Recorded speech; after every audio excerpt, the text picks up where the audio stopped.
প্রাকৃতিক দুর্যোগ ও শিলাবৃষ্টিতে ক্ষতিগ্রস্ত হাওড় অঞ্চলের কৃষকদের আগামী ৩ মাস সহযোগিতা করবে সরকার। বুধবার বেলা ১২টার দিকে জাতীয় সংসদে এ তথ্য জানান প্রধানমন্ত্রী তারেক রহমান। ফ্যামিলি কার্ড দেওয়ার ফলে বাজেটের উপর কোনো চাপ পড়বে না বলেও জানান প্রধানমন্ত্রী। আরো জানাচ্ছেন মেহেদী হাসান।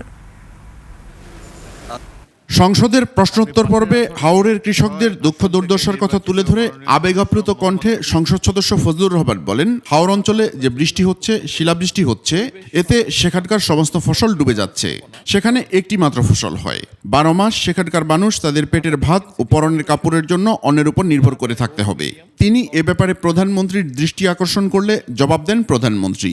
এই এলাকাগুলোতে যেই কৃষকরা ক্ষতিগ্রস্ত হয়েছে, যাদের ফসল নষ্ট হয়েছে, তাদেরকে লোকেট করে আগামী ৩ মাস আমরা তাদেরকে চেষ্টা করব সরকারের পক্ষ থেকে সহযোগিতা দেওয়ার জন্য।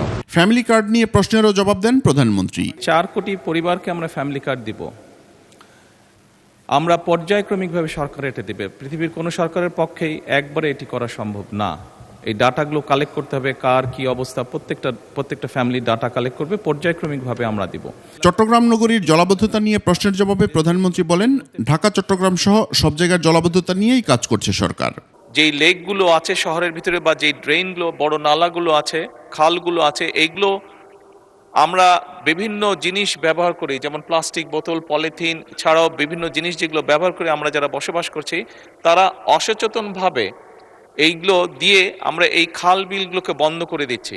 মেহেদী হাসান, একুশে টেলিভিশন, ঢাকা।